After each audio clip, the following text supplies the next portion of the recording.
بسم اللہ الرحمن الرحیم۔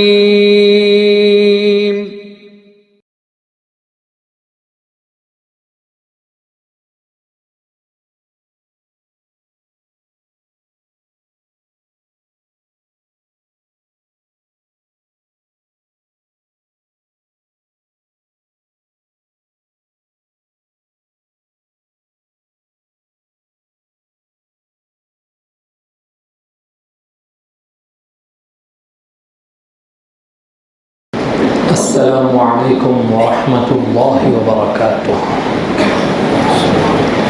الحمد للہ وکفی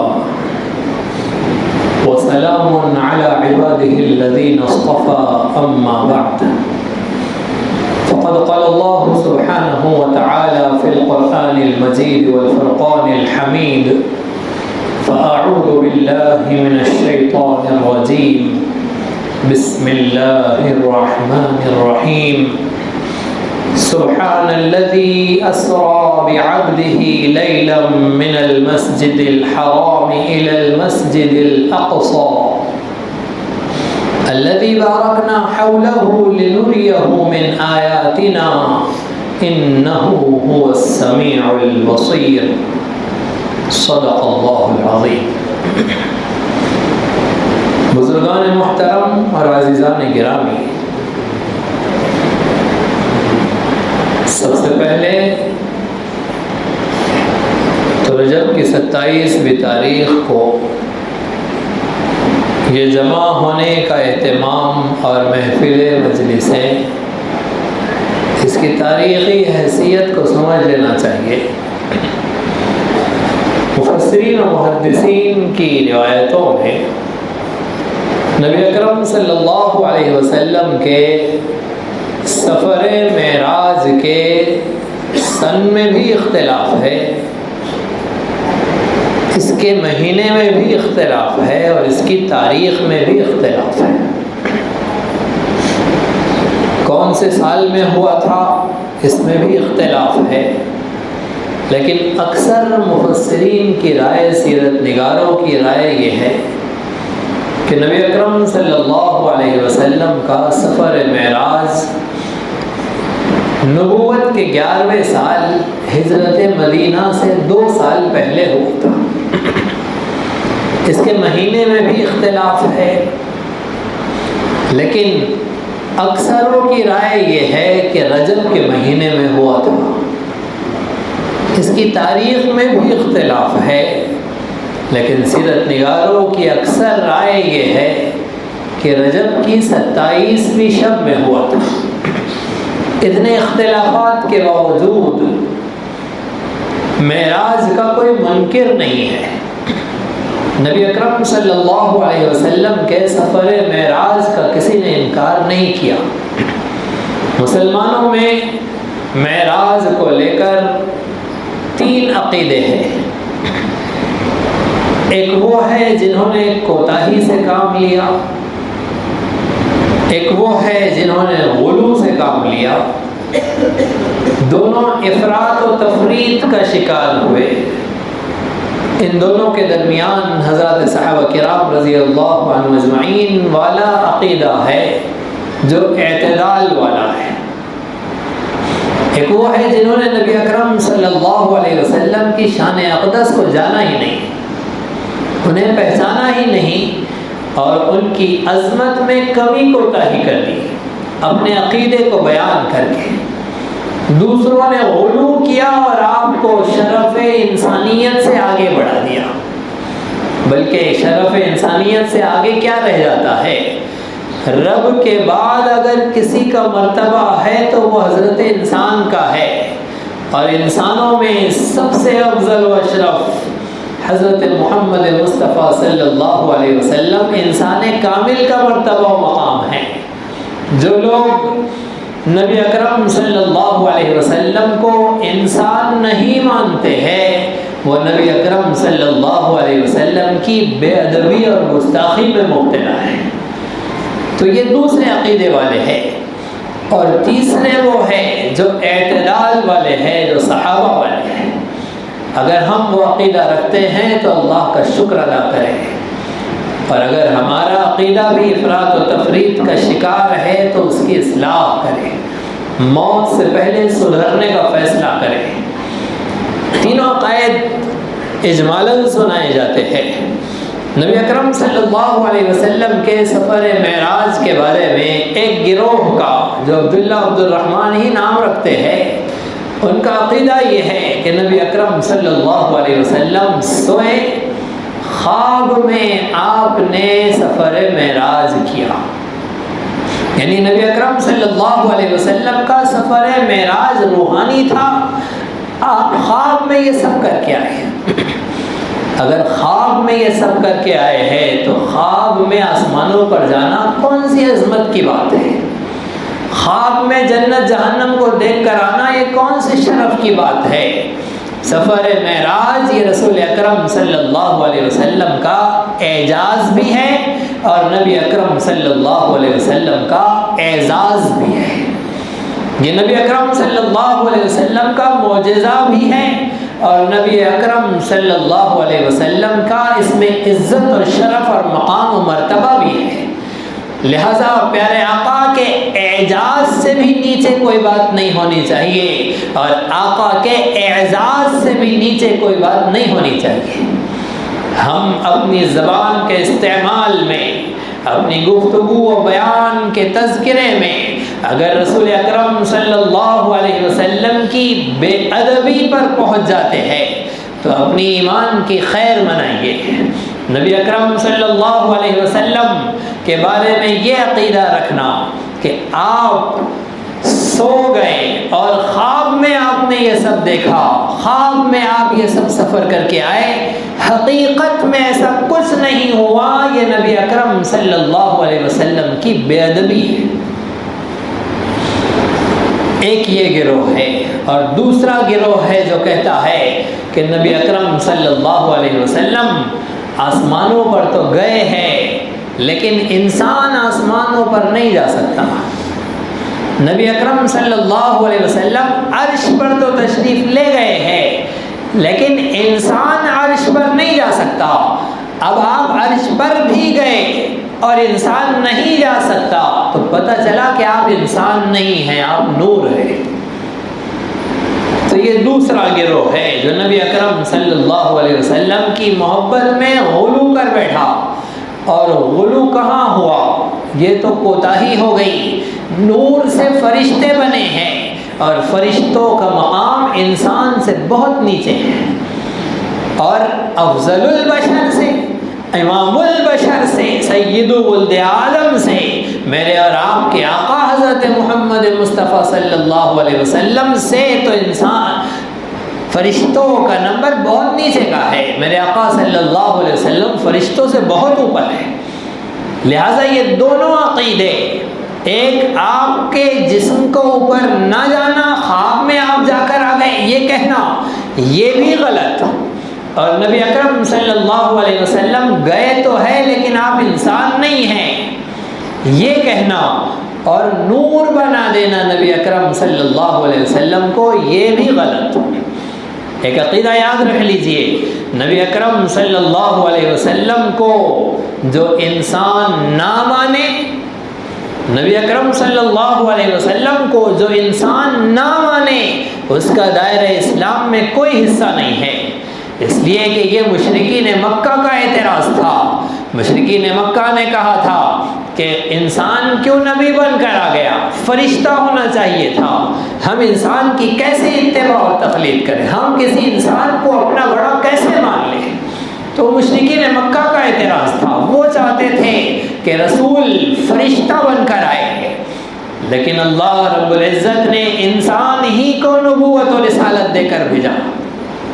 لہذا جو یہ عقیدہ رکھے کہ نبی اکرم صلی اللہ علیہ وسلم انسان نہیں ہے وہ بھی مسلمان نہیں، اور جو یہ عقیدہ رکھے کہ نبی اکرم صلی اللہ علیہ وسلم انسانوں جیسے انسان ہیں وہ بھی مسلمان نہیں۔ اس لیے کہ نبی اکرم صلی اللہ علیہ وسلم انسانوں میں سے انسان ہے، انسانوں جیسے انسان نہیں ہے۔ جیسے ہم آپ ہیں ویسے نہیں ہے نبی اکرم صلی اللہ علیہ وسلم، ہم آپ سے بہت آگے ہیں اکرم صلی اللہ علیہ وسلم، آپ انسانوں میں سے انسان ہیں۔ جلدی جلدی سن لیجئے، نبی اکرم صلی اللہ علیہ وسلم انسانوں میں سے انسان ہیں، اس لیے آپ سوتے ہیں، آپ کو نیند آتی ہے، لیکن نبی اکرم صلی اللہ علیہ وسلم انسانوں جیسے انسان نہیں ہیں، اس لیے نبی اکرم صلی اللہ علیہ وسلم سوئے بھی تو آپ کا وضو نہیں ٹوٹتا۔ ہم آپ سو گئے وضو ٹوٹ جائے گا، نبی اکرم صلی اللہ علیہ وسلم سوئے آپ کا وضو نہیں ٹوٹے گا، کیونکہ نبی اکرم صلی اللہ علیہ وسلم کی آنکھ سوتی ہے، آپ کا دل جاگتا ہے۔ ہم بیٹھے بیٹھے سو جائیں، ٹیک لگا کر سو جائے کرسی پر، وضو ٹوٹ گیا ہمارا۔ ہم نیچے بیٹھے بیٹھے سو جائے، ایسے اتنا گہری نیند لگ جائے کہ ایک طرف کو جھونک جب جائے ہمارا نیند کے غلبے سے تو کمر ایک طرف سے اٹھ جائے تو ہمارا وضو ٹوٹ گیا۔ لیکن نبی اکرم صلی اللہ علیہ وسلم بستر پر لیٹ کر بھی سوئے تو آپ کا وضو نہیں ٹوٹتا۔ دلائل بہت سارے ہیں، اس کا وقت نہیں ہے، ہمارا موضوع کچھ اور ہے۔ نبی اکرم صلی اللہ علیہ وسلم، اللہ رب العزت نے آپ کو پسینہ دیا، آپ انسانوں میں سے انسان ہے، اس لیے پسینہ آتا ہے، لیکن آپ کے پسینے میں بو نہیں ہے، آپ انسانوں جیسے انسان نہیں ہیں، اس لیے کہ آپ کے پسینے میں خوشبو ہے۔ نبی اکرم صلی اللہ علیہ وسلم کا لعاب مبارک شفا ہے، نبی اکرم صلی اللہ علیہ وسلم کا پیشاب مبارک بھی شفا ہے، نبی اکرم صلی اللہ علیہ وسلم سراپا شفا ہے، اس لیے کہ آپ انسانوں میں سے انسان ہیں، آپ انسانوں جیسے انسان نہیں ہیں۔ آپ کا سایہ تو تھا لیکن زمین پہ پڑتا نہیں تھا، جب آپ چلتے تھے تو آپ کا سایہ زمین پر نہیں پڑتا تھا کہ کوئی سائے پر بھی پاؤں نہ رکھ دے کہ ورنہ وہ بھی گستاخی ہو جائے۔ تو اللہ رب العزت نے نبی اکرم صلی اللہ علیہ وسلم کو انسانوں میں سے انسان بنایا، لیکن وہ خصوصیات عطا فرمائی جو کسی اور انسان کو حاصل نہیں۔ لہذا نبی اکرم صلی اللہ علیہ وسلم کو انسان ماننا فرض ہے۔ ان دونوں کے درمیان کا اعتدال والا عقیدہ سمجھ لیجئے، وہ یہ کہ نبی اکرم صلی اللہ علیہ وسلم نے معراج کا سفر اپنے جسم اطہر کے ساتھ عالم بیداری میں کیا ہے، جاگتے ہوئے عالم بیداری میں، خواب میں نہیں، اور اسی جسم اطہر کے ساتھ جسم اطہر کے ساتھ آپ زمین پر رہے، اور جس جسم اطہر کے ساتھ آپ آج قبر میں آرام فرما رہے ہیں، اسی جسم اطہر کے ساتھ آپ معراج پر تشریف لے گئے، آسمانوں پر رب تعالیٰ نے آپ کو بلایا۔ اسی میں اعجاز بھی ہے اور اسی میں اعزاز بھی ہے، اسی میں نبی اکرم صلی اللہ علیہ وسلم کا معجزہ بھی ہے، اور اسی میں نبی اکرم صلی اللہ علیہ وسلم کی عزت اور شرف بھی ہے۔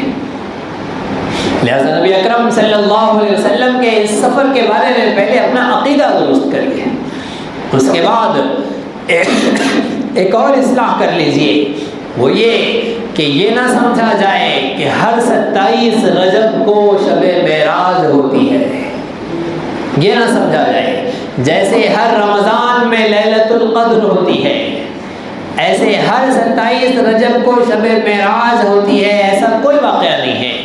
پیارے آقا صلی اللہ علیہ وسلم کے نبوت کے 11ویں سال اللہ رب العزت نے آپ کو معراج کرائی، نہ اس سے پہلے کسی کو ایسی معراج ہوئی، نہ اس کے بعد کسی کو ہونی ہے۔ انبیاء علیہ السلام کی معراج ہوئی ہے، لیکن سب کی معراج فرش زمین پر ہوئی تھی، سردار انبیاء کی معراج عرش بری پر ہوئی ہے، سارے انبیاء کی معراج امتحان کی شکل میں تھی، سردار انبیاء کی معراج انعام کی شکل میں ہوئی ہے۔ لہذا یہ سمجھنا کہ ہر 27 رجب کو آسمانوں میں چراغاں ہوتا ہے اور فرشتوں کا شور اور ہنگامہ ہوتا ہے، اور پھر فرشتے محمد مصطفیٰ صلی اللہ علیہ وسلم کی آمد کے انتظار میں ہوتے ہیں، اور عرش اولیٰ پر اللہ رب العزت سے پیارے آقا کی ملاقات ہوتی ہے، یہ سمجھنا اور یہ سمجھ کر آج کی رات کو بڑی رات بنانا، آج کی رات کو شب معراج جیسے شب قدر ہے ویسی شب معراج ماننا، یہ مسلمانوں کی محض غلط فہمی ہے۔ مسلمانوں کو مصروف کرنے کے لیے ایک نئی رسم ایجاد کر لی گئی ہے جو سراسر بدعت ہے۔ یہ سمجھ کر پروگرام کرنا کہ نبی اکرم صلی اللہ علیہ وسلم کو نبوت کے 11ویں سال جب معراج حاصل ہوئی تھی، اس معراج کی یاد میں ہم آج بیٹھے ہیں، اس معراج کے تذکرے کے لیے ہم آج بیٹھے ہیں، اور اس معراج میں ملنے والے تحفوں کے مذاکرے کے لیے بیٹھے ہیں، تب تو ٹھیک ہے، تب تو اجازت ہے۔ لیکن یہ سمجھنا کہ آج بھی ویسے ہی ہنگامہ ہے، زمین پر بھی ویسے ہی شور ہونا چاہیے، اور آسمانوں پر فرشتے بھی آج شب معراج منا رہے ہیں، ایسا سمجھنا یہ باطل عقیدہ ہے۔ نہ قرآن کریم میں کہیں اس کا ذکر ہے، نہ احادیث صحیحہ میں کہیں اس کا ذکر ہے، نہ صحابہ ایسا مانتے تھے، نہ تابعین، تبع تابعین، بزرگان دین، اولیاء اللہ، کوئی بھی ایسا نہیں مانتے تھے۔ یہ اپنے عقیدے کی اصلاح کر لینی چاہیے معراج کے بارے میں۔ لہذا یہ دو باتیں، ایک تو سب سے پہلے معراج کے بارے میں ہمارا عقیدہ کیا ہونا چاہیے، نبی اکرم صلی اللہ علیہ وسلم کو عالم بیداری میں اپنے جسم اطہر کے ساتھ رب تعالیٰ نے معراج کروائی، اور دوسرا یہ کہ ایک مرتبہ کروائی اس رات ایک واقعہ ہوا تھا، اس کے بعد نہیں ہوا۔ یہ دو چیزیں ہیں۔ ہاں، نبی اکرم صلی اللہ علیہ وسلم کو خواب میں معراج جو ہوئی، جو لوگ کہتے ہیں وہ حضرت عائشہ صدیقہ رضی اللہ عنہا کی حدیث سے استدلال کرتے ہیں۔ حضرت عائشہ رضی اللہ عنہا کی روایت ہے کہ نبی اکرم صلی اللہ علیہ وسلم کو جو معراج ہوئی ہے وہ روحانی ہوئی ہے، عالم خواب میں ہوئی ہے۔ یہ بات کہہ کر وہ لوگ کہتے ہیں کہ نبی اکرم صلی اللہ علیہ وسلم کو جسمانی معراج نہیں ہوئی، حالانکہ حضرت عائشہ رضی اللہ عنہا کی بات بھی صحیح ہے، اور رسول عربی صلی اللہ علیہ وسلم کی جسمانی معراج بھی صحیح ہے۔ یہ دونوں باتوں کو مکس کرنے والے غلط ہیں۔ نبی اکرم صلی اللہ علیہ وسلم نبوت کے 11ویں سال جس معراج پر اپنے جسم اطہر کے ساتھ گئے ہیں وہ الگ معراج ہے، اور حضرت عائشہ رضی اللہ عنہ جس معراج کا ذکر کر رہی ہے وہ الگ معراج ہے۔ جس وقت نبی اکرم صلی اللہ علیہ وسلم کو معراج ہوئی ہے، جسمانی معراج، اس وقت تو حضرت عائشہ رضی اللہ عنہ 6 سال سے بھی کم عمر کی تھی، نبی اکرم صلی اللہ علیہ وسلم کے ابھی نکاح میں بھی نہیں آئی تھی۔ حضرت عائشہ رضی اللہ عنہ جس معراج کا ذکر کر رہی ہے کہ آقا وہ خواب میں روحانی معراج ہوئی ہے، وہ مدینے کی معراج ہے۔ پیارے آقا کے نکاح میں آ جانے کے بعد نبی اکرم صلی اللہ علیہ وسلم کو خواب میں جو معراج حاصل ہوئی تھی وہ معراج کا تذکرہ حضرت عائشہ فرما رہی ہے، لہذا حضرت عائشہ کی بات بھی صحیح ہے، اور بات صاف ہے۔ حج صاحب حج کو جا کر آتے ہیں، اب بس حج سے جا کر آئے ہیں کہ ہر 2-4 دن میں ایک مرتبہ وہ خواب میں کبھی مدینہ پاک میں ہیں، تو کبھی حرم میں ہیں، تو کبھی زمزم کے کنویں پر ہے، تو کبھی صفا مروہ کی صحیح ہو رہی ہے۔ اب وہ صبح اٹھ کر بیگم صاحبہ سے کہے میں حج کر کے آیا ہوں، بیگم صاحبہ کہے گی محرم کے مہینے میں کون سا حج ہے؟ یہ محرم کے مہینے میں آپ کون سا حج کر کے آئے ہیں؟ حج تو ذی الحجہ میں ہوتا ہے۔ بیگم صاحبہ بالکل اعتراض نہیں کرے گی، اس لیے کہ اسے پتا ہے کہ خواب میں جا کر آئے ہیں، سچ تو جبھی جا کر آئے تھے۔ نبی اکرم صلی اللہ علیہ وسلم اللہ سے ملاقات کر کے آئے، اب خواب میں نبی اکرم صلی اللہ علیہ وسلم پھر آسمانوں پر تشریف لے گئے، تو اس میں کون سی تعجب کی بات ہے، اس میں کون سی پریشانی کی بات ہے؟ یقیناً نبی اکرم صلی اللہ علیہ وسلم نے خواب دیکھا جس میں آپ آسمانوں کا سفر کر کے آئے، اور حضرت عائشہ رضی اللہ عنہا کو جو آپ کی بیوی ہے آپ نے سنایا، اور حضرت عائشہ رضی اللہ عنہا نے اسی واقعے کا تذکرہ فرمایا کہ پیارے آقا صلی اللہ علیہ وسلم کو روحانی معراج ہوئی ہے۔ تو دونوں کی بات صحیح ہے۔ وہ صحابہ جو اس وقت عالم ہوش و حواس میں، عالم شعور میں نبی اکرم صلی اللہ علیہ وسلم کے ساتھ تھے جس وقت آپ کو جسمانی معراج ہوئی ہے، ان کی روایات بتلاتی ہے کہ پیارے آقا کو جسمانی معراج ہوئی ہے، اور حضرت عائشہ رضی اللہ عنہا جس وقت پیارے آقا کے نکاح میں تھی اس وقت آپ کو روحانی معراج ہوئی تھی، لہذا پیارے آقا کی بیوی حضرت عائشہ کی روحانی معراج والی روایت وہ بھی صحیح ہے۔ لیکن جسمانی معراج کا انکار کر کے اس روایت کو ترجیح دینا یہ عمل غلط ہے۔ اس عمل کا ارتکاب کرتے ہیں وہ لوگ جو رسول اکرم صلی اللہ علیہ وسلم کے اعجاز کو نہیں مان رہے ہیں۔ بڑے بڑے نام ہیں، ان کے نام نہیں لیے جائیں گے ورنہ آپ پریشان ہو جائیں گے۔ ممکن ہے ان میں سے کوئی آپ کا دل عزیز ہو۔ ماضی کے لوگوں میں بھی وہ تھے جنہوں نے نبی اکرم صلی اللہ علیہ وسلم کی جسمانی معراج کا انکار کیا، اور آج بھی ہے۔ حضرت علامہ یوٹیوب صاحب پر جلوہ افروز ہوتے ہیں اور لوگوں کے موبائلز کی، ان کے واٹس ایپس کی زیب و زینت ہوتے ہیں جو نبی اکرم صلی اللہ علیہ وسلم کے جسمانی معراج کا انکار کرتے ہیں۔ لہذا نبی اکرم صلی اللہ علیہ وسلم کے اس سفر کو سمجھ لیجئے، قرآن کریم کی زبان میں عقیدہ کھل کر سامنے آ جائے گا۔ معلومات کے لیے بیٹھنا یہ تو آپ زمانے سے سن رہے ہیں، جتنی معراجیں آپ نے پا لی ہیں، جتنے رجب آپ نے پا لیے ہیں، تب سے تو آپ سن ہی رہے ہیں، لیکن کچھ عقائد کی اصلاح ہو جائے، آج کی محفل میں کچھ سیکھنا ہو جائے، صحابہ کرام کے عقیدے کی قربت ہو جائے، اس کے پاس ہم پہنچ جائے، صحابہ جیسا عقیدہ ہم اپنا بنا لیں، جن باتوں کو صحابہ مانتے تھے اور جیسا مانتے تھے ہم ویسا ماننے والے بن جائیں تو ہماری محفل کارگر ہوگی، نفع بخش ہوگی، ورنہ معلومات کا خزانہ اور کانوں کی لذت کے لیے بیٹھنا یہ ہمارے لیے شرمندگی کا باعث ہوگا۔ اصلاح تو کی نہیں، لذت کے لیے سنا، یہ نجات کا ذریعہ نہیں بنے گا، لہذا اپنے آپ کو بدلنے کے لیے سنیں۔ اللہ رب العزت سورۃ بنی اسرائیل کی ابتدا فرماتے ہوئے پہلی آیت میں رسول عربی صلی اللہ علیہ وسلم کے سفر اسراء کا تذکرہ فرما رہے ہیں۔ سبحان الذی اسریٰ بعبدہ، سبحان سے شروع ہوا۔ سبحان کہاں کہا جاتا ہے؟ قرآن مجید میں اللہ کی صفت بیان کرتے ہوئے سبحان اس وقت کہا جاتا ہے جب کوئی کام بندوں کی دسترس سے باہر ہو جائے، بندے اب کچھ نہیں کر سکتے ہیں، آگے کا سارا اختیار بندوں سے، ہاتھوں سے اور بندوں کی کوششوں کے باہر ہے، وہاں سبحان کا لفظ استعمال کیا جاتا ہے۔ اللہ رب العزت نے یہاں استعمال فرمایا سبحان الذی اسریٰ بعبدہ، یہ نبی اکرم صلی اللہ علیہ وسلم کا راتوں رات اتنے بڑے سفر پر جانا انسانی عقل کے باہر ہے، انسانی کوشش کے باہر ہے، وہی تو سبحان استعمال کیا جاتا ہے۔ سبحانہ، بے عیب ہے وہ ذات، ہر نقص اور کمزوری سے پاک ہے وہ ذات۔ سبحان کے کیا معنی ہے؟ حضرت شیخ الہند مولانا محمود الحسن صاحب دیوبندی رحمۃ اللہ علیہ نے ترجمہ کیا ہے سبحانہ، ہر نقص اور کمزوری سے پاک۔ اس لیے کہ صرف بے عیب اگر کہیں گے تو ہمارا تو عقیدہ ہے کہ انبیاء بھی بے عیب ہیں، ہمارا تو عقیدہ ہے سردار انبیاء بھی بے عیب ہیں، اللہ رب العزت نے عیبوں سے بالکل پاک صاف رکھا تھا، تو یہ تو سبحان نہیں ہے۔ نبی اکرم صلی اللہ علیہ وسلم اور دیگر انبیاء یہ تو سبحان نہیں ہے، سبحان تو صرف اللہ ہے۔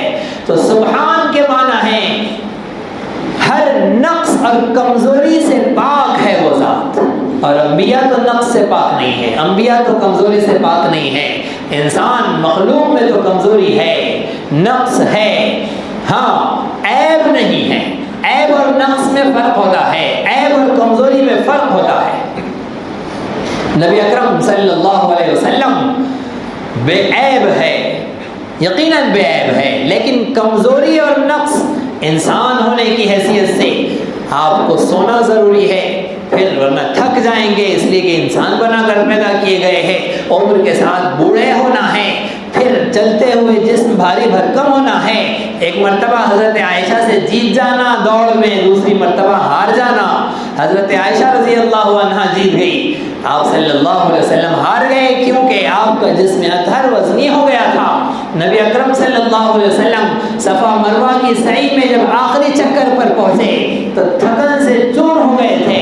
حضرت ہاجرہ رضی اللہ علیہ السلام کا نام لے کر کہا کہ اما ہاجرہ، اگر صفا مروہ پر تو نہ دوڑتی تو تیرے بوڑھے بیٹے محمد کو نہ دوڑنا پڑتا، تیرے قدموں پر رب نے مجھے بھی دوڑایا ہے۔ نبی اکرم صلی اللہ علیہ وسلم تھک گئے تھے، تو یہ تھکن ہونا یہ تو انسان ہونے کی علامت ہے، اور انسان ہے تو یہ سب سے گزرنا ہے۔ تو کمزوری اور نقص ہونا الگ چیز ہے، عیب ہونا الگ چیز ہے۔ انبیاء علیہ السلام عیبوں سے پاک ہے، کمی کوتاہی سے پاک نہیں ہے، نقص سے کمزوری سے پاک نہیں ہے۔ انبیاء پر بھی کمزوری آتی ہے، وہ بھی بوڑھے ہوتے ہیں، ان کے بھی بال سفید ہوتے ہیں، ان کے اعضاء و جوارے بھی کمزور ہوتے ہیں، اس لیے کہ انسان ہیں۔ اور یہ کوئی نبوت کی شان کے منافی نہیں، وہ کمزوریاں جو بڑھاپے کے ساتھ آتی ہے اس سے تو انبیاء بھی نہیں بچے ہیں، لیکن عیب الگ ہوتا ہے۔ اللہ وہ ذات ہے جو کمزوریوں سے بھی پاک ہے، جو نقص سے بھی پاک ہے۔ لہذا اگر تمہیں اعتراض ہو رہا ہے کہ ایک رات میں اتنا سب کچھ کیسے ہو گیا، یہ آسمان سے اوپر چڑھ کر پھر خلا میں پہنچ جانا اور پھر حلقہ زمہریر آتا ہے، پھر وہاں سے انسان بچ کر کیسے اوپر جا سکتا ہے؟ انسانی کھال کو تو اوپر کے کیمیکل سپورٹ نہیں کرتے ہیں، پھر یہ کیسے وہاں سے آگے بڑھے اور کیسے صحیح سلامت واپس آئے؟ اگر سائنس کی عقل میں نہیں اتر رہی ہے یہ بات، تو سائنس کو سمجھ لینا چاہیے کہ یہ محمد مصطفیٰ صلی اللہ علیہ وسلم نے نہیں کیا ہے۔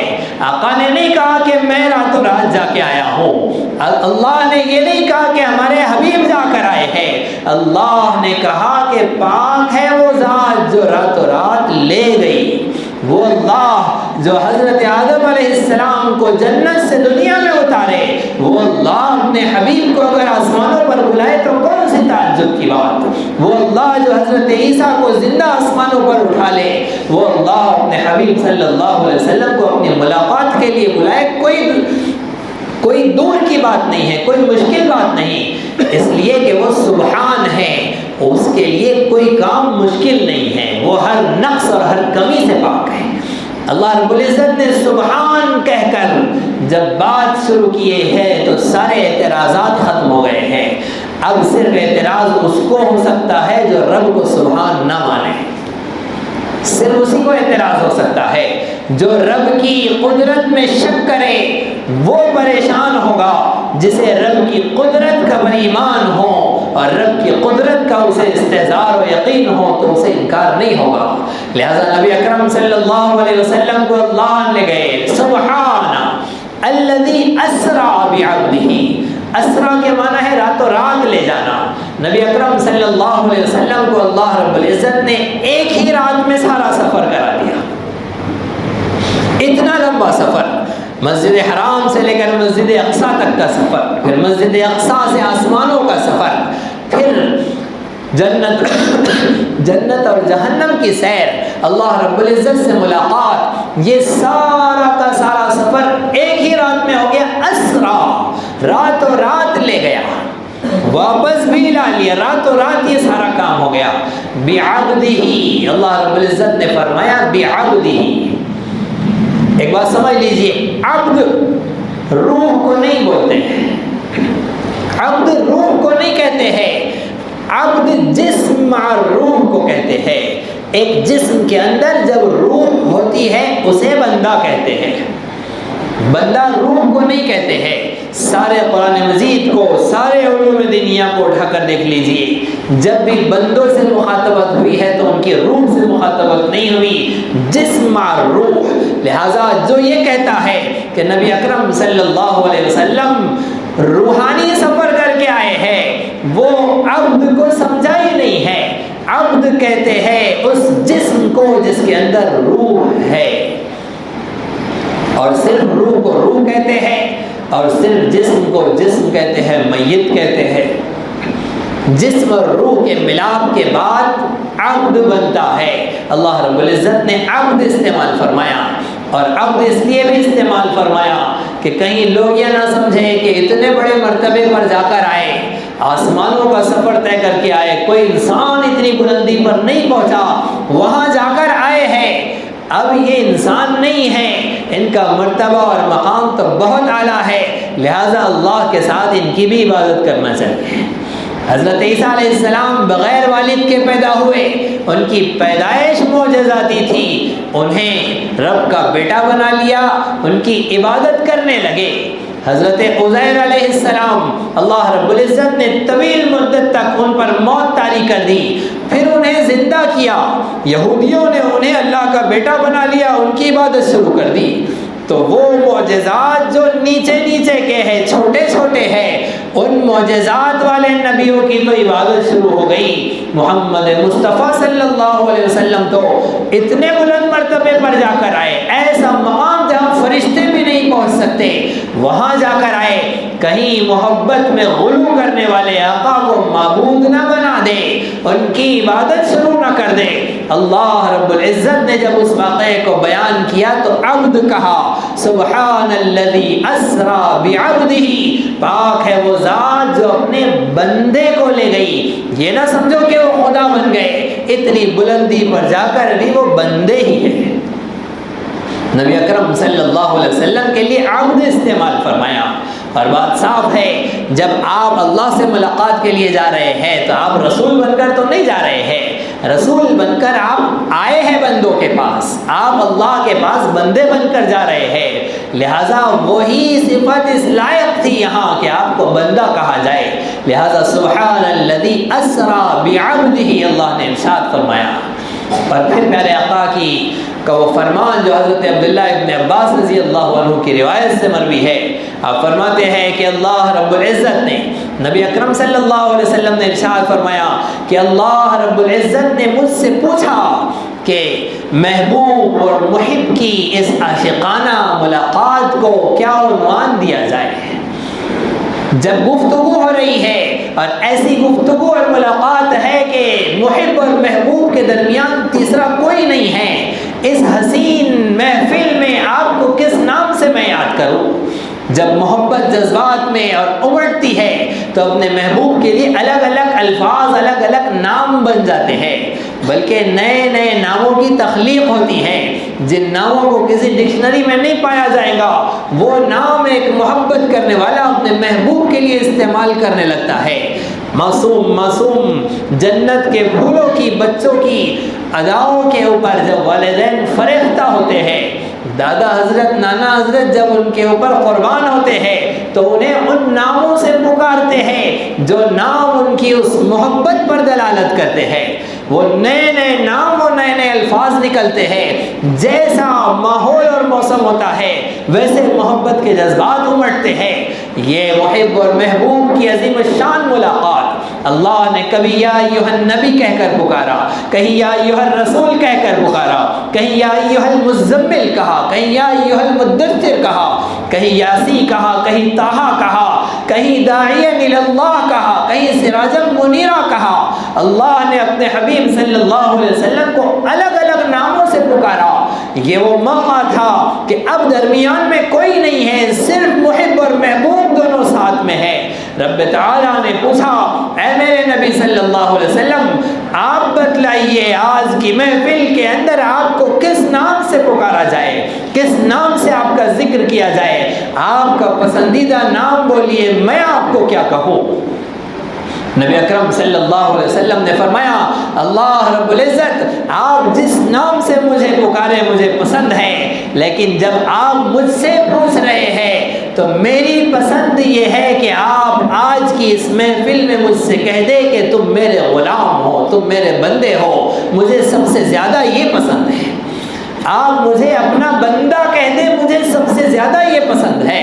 نبی اکرم صلی اللہ علیہ وسلم کی اس پسند کا اللہ رب العزت نے لحاظ فرمایا، اور جب قرآن نازل ہوا، جبرائیل امین یہ آیتیں لے کر آئے تو اسی نام نامی کا ذکر کیا، آپ کی اسی صفت کا ذکر کیا جو آپ کی پسند تھی، سبحان الذی اسری بعبدہ، پاک ہے وہ ذات جو راتوں رات لے گئی بعبدہ اپنے بندے کو۔ اور پھر اس کے بعد کہا لیلن، اسرا کے اندر لیلن خود آ گیا تھا، اسرا یسری اسران کے معنی ہوتے ہیں راتوں رات لے کر جانا، اب لیلن کی ضرورت نہیں تھی۔ قرآن کا تو انداز ہے بلاغت کا، یہ الفاظ کم بیان کرتا ہے، معنی زیادہ ہوتے ہیں، لیکن یہاں معنی ہو گئے تھے اسرا میں لیلن کے رات کے، لیکن اللہ نے لفظ لیل کو الگ سے بیان فرمایا، ایک عظیم وجہ کے تحت بیان فرمایا۔ تم یہ نہ سمجھنا کہ اللہ رب العزت راتوں رات لے گیا تو ساری رات لگی ہوگی اس واقعے کے لیے، اس سفر کے لیے ساری رات لگ گئی ہو، یہ مت سمجھنا لیلن پوری رات نہیں لگی، لیلن یہ جو نکرہ ہے، یہ جو دو زبر آئے ہیں اس کے اوپر، لیلن لام کے اوپر دو زبر، یہ تقلیل کے لیے تبعیض کے لیے ہے۔ عربی کا قاعدہ ہے جب ایسے بیان کیا جاتا ہے تو کچھ بولنے کے لیے بیان کیا جاتا ہے، لیلن یعنی رات کے کچھ حصے میں یہ سارا کام ہو گیا، پوری رات بھی نہیں لگی، رات کا کچھ ہی حصہ تھا جس میں یہ سارا سفر طے ہو گیا۔ کیسے طے ہو گیا؟ اس ذات عالی کے لیے تو کوئی مشکل نہیں ہے، وہ کم وقت میں بڑے بڑے سفر طے کرا دے، اس کے لیے کوئی مشکل نہیں ہے۔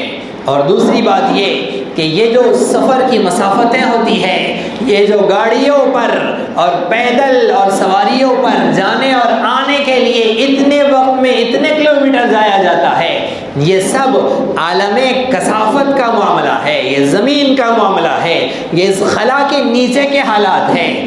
یہ لطافت کی دنیا میں، اوپر عالم علویات میں، اوپر کی دنیا میں یہ ہماری اسپیڈ کام نہیں کرتی ہے، ہمارے یہ اندازے نہیں چلتے ہیں۔ لطافت کا جہاں معاملہ ہوتا ہے وہاں اسپیڈ بہت تیز ہوتی ہے۔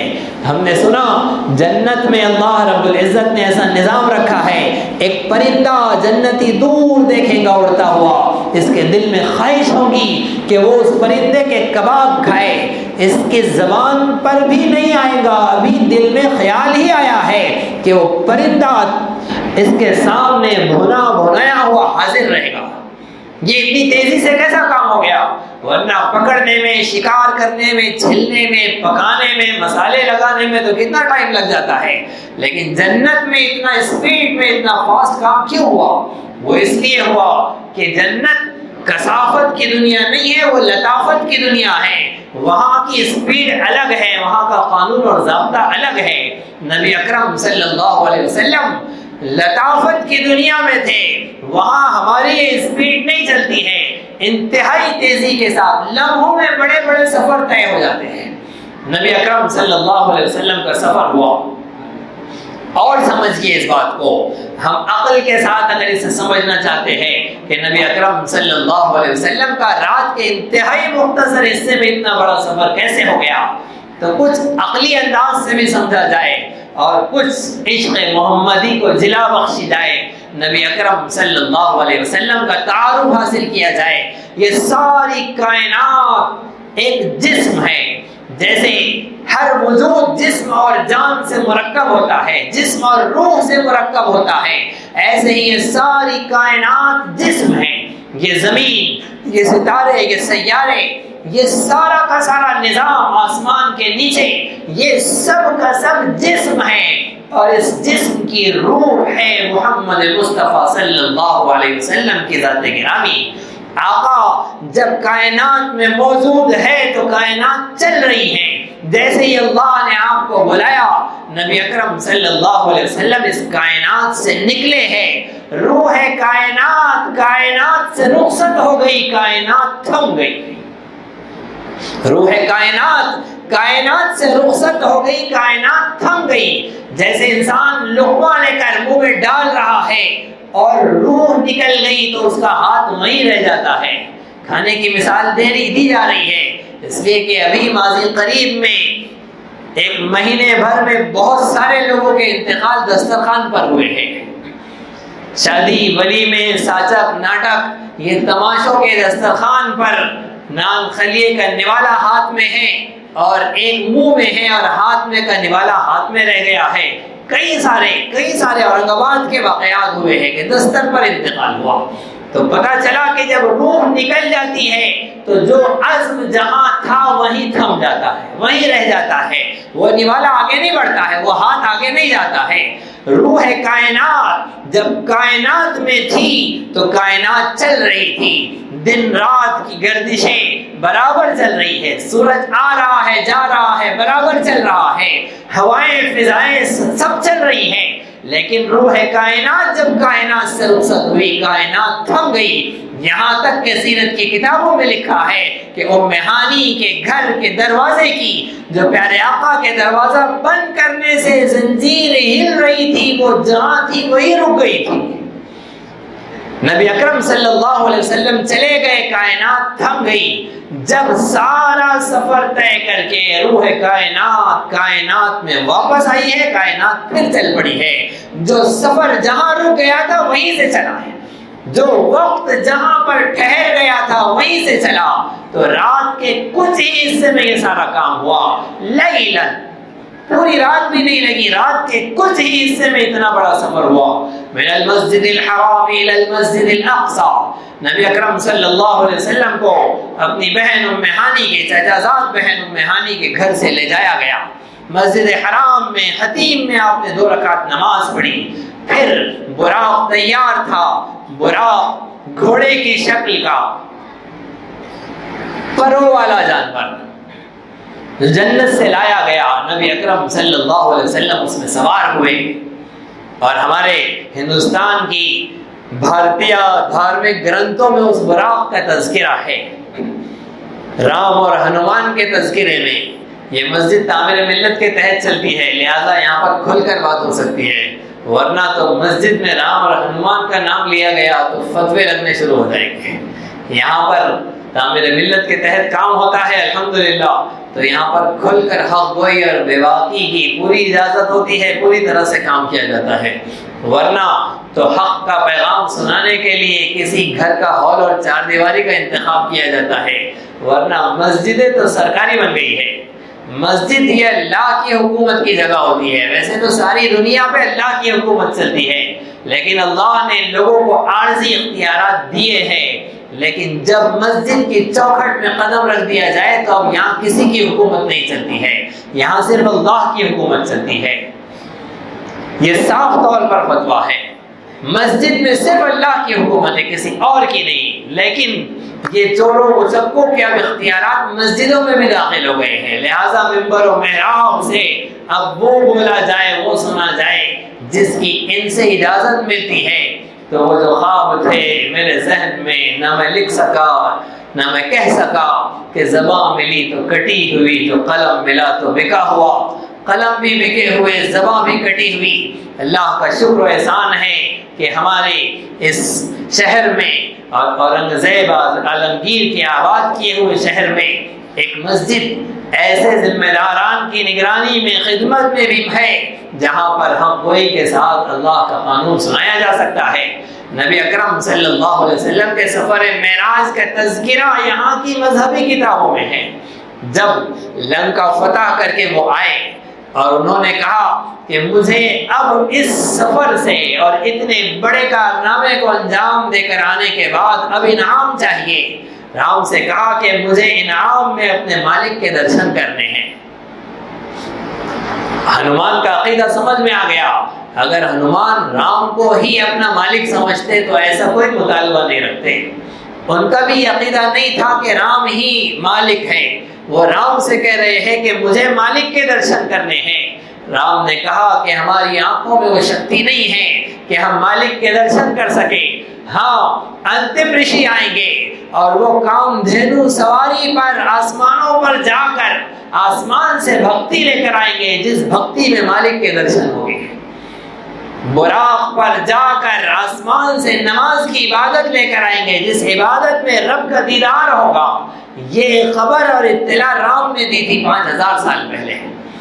نبی اکرم صلی اللہ علیہ وسلم کے اس سواری کو کام دھینو کہا گیا، براق کا نام کام دھینو۔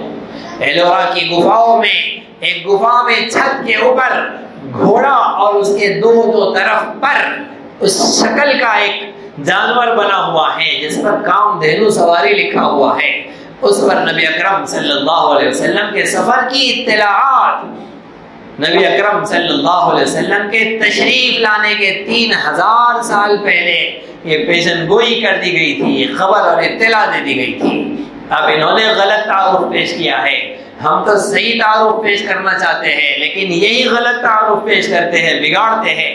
غرض یہ کہ نبی اکرم صلی اللہ علیہ وسلم مسجد حرام سے لے جائے گئے سب سے پہلے یثرب، ادھر مسجد حرام ادھر یثرب۔ یثرب لے جائے گئے. نبی یثرب نام تھا اس وقت، ابھی مدینہ نہیں بنا تھا، ابھی نبی صلی اللہ علیہ وسلم کے جانے کے بعد مدینہ بننا ہے. آپ کو بتایا گیا کہ آپ کی جائے ہجرت یہ ہے، یہاں 2 رکعت نماز پڑھیے. نبی اکرم صلی اللہ علیہ وسلم نے 2 رکعت نماز پڑھی. پھر آپ کو بیت اللحم لے جایا گیا، یہ حضرت عیسیٰ علیہ السلام کی پیدائش کا مقام ہے، وہاں آپ نے 2 رکعت نماز پڑھی. پھر طور سینہ لے جایا گیا جہاں حضرت موسیٰ علیہ السلام پر تورات نازل ہوئی. پھر وہاں سے بیت المقدس لے جایا گیا. بیت المقدس میں نبی اکرم صلی اللہ علیہ وسلم کے استقبال میں انبیاء علیہ السلام صفے باندھے کھڑے ہیں، امام الانبیاء کا انتظار ہے. نبی اکرم صلی اللہ علیہ وسلم کے لیے راستہ دیا، آپ آئے، 2 رکعت آپ نے نماز پڑھائی. نبی اکرم صلی اللہ علیہ وسلم کی امامت کے بعد انبیاء علیہ السلام نے اللہ کی حمد و ثنا کی. نبی اکرم صلی اللہ علیہ وسلم نے بھی اللہ کی حمد و ثنا کی.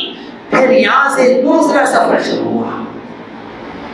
دوسرا سفر جسے معراج کہا جاتا ہے وہ یہاں سے شروع ہوا. یہاں پر اسرا مکمل ہوا جس کا تذکرہ سورہ بنی اسرائیل کی پہلی آیت میں ہے. اب جو معراج ہے اس کا تذکرہ سورۃ النجم میں ہے.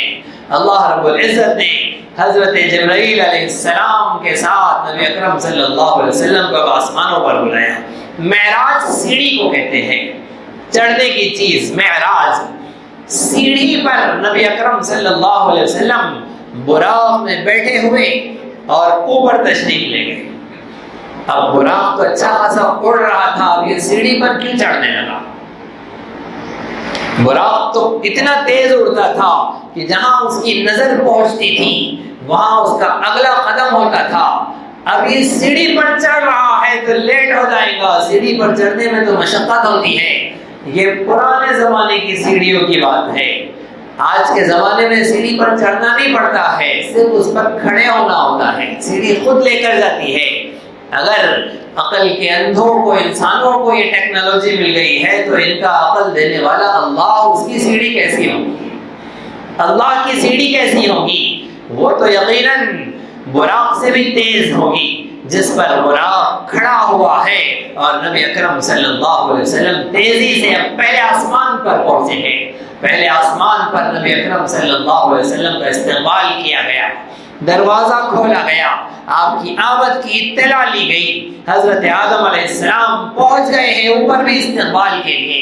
پھر یہاں سے لے کر تو آخری آسمان تک، 7ویں آسمان تک انبیاء علیہ السلام سے ملاقاتیں ہوئی. انبیاء علیہ السلام نے استقبال کیا. 2 نبیوں نے کہا مرحبا بالنبی الصالح والابن الصالح، نیک نبی اور نیک بیٹے کے لیے خوش آمدید.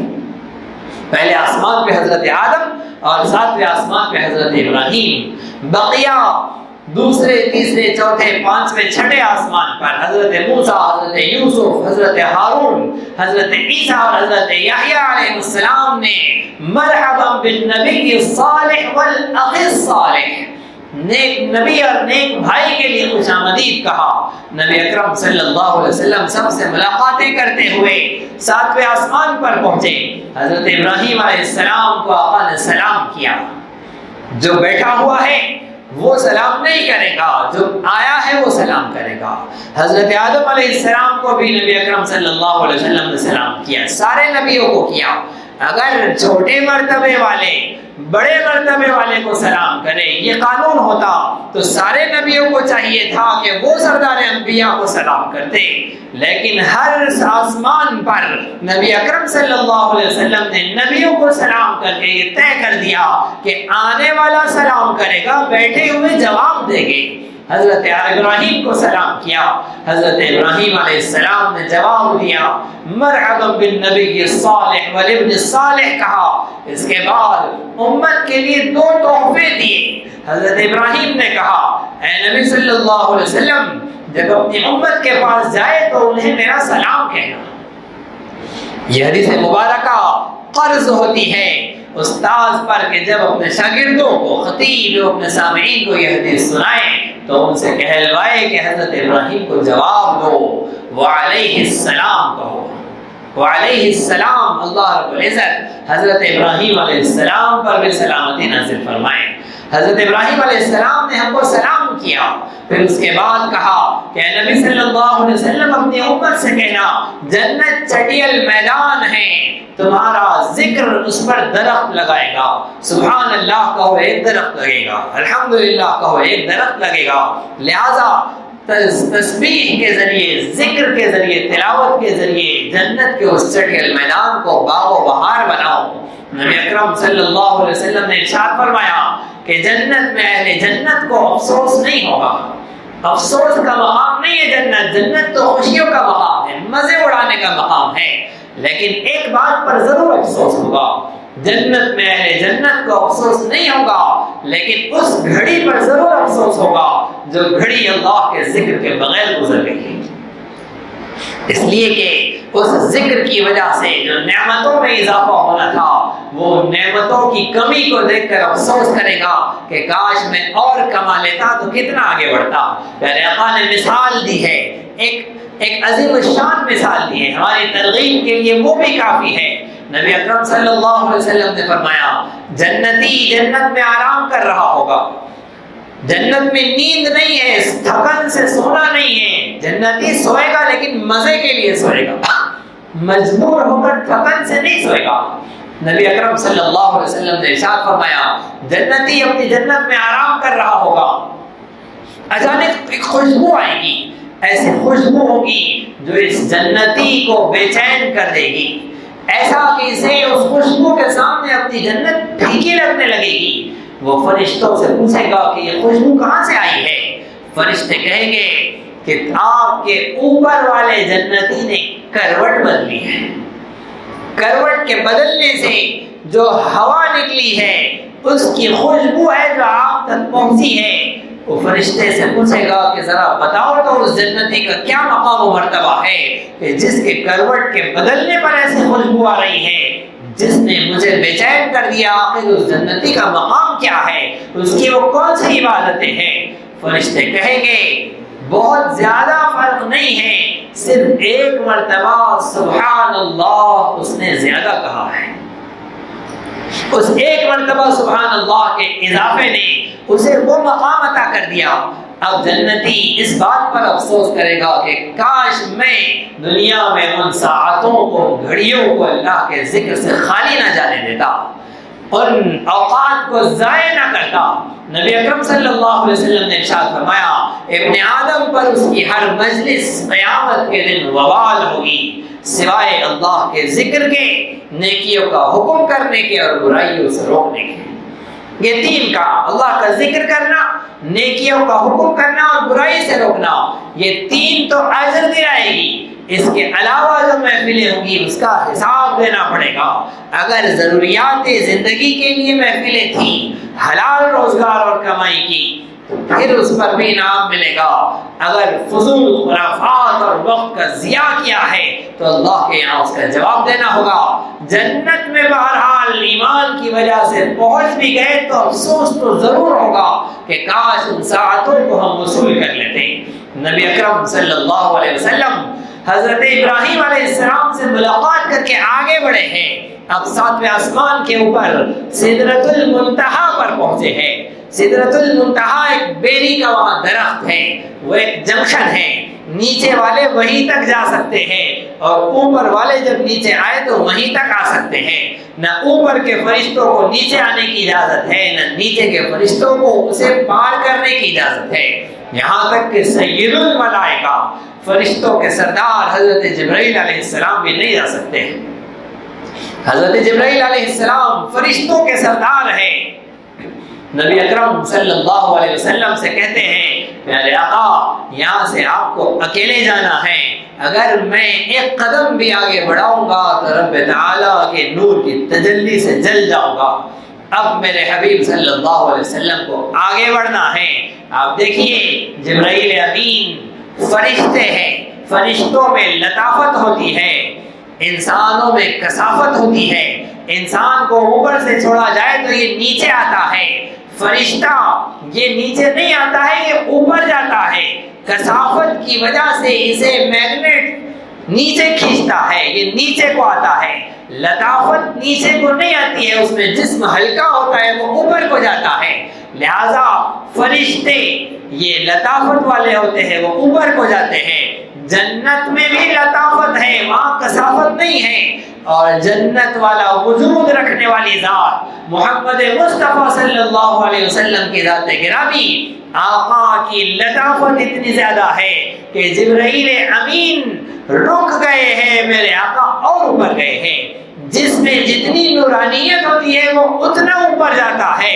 محمد مصطفیٰ صلی اللہ علیہ وسلم کی لطافت کا یہ عالم ہے کہ جبرائیل امین سے بھی بڑھ کر آپ کی لطافت ہے۔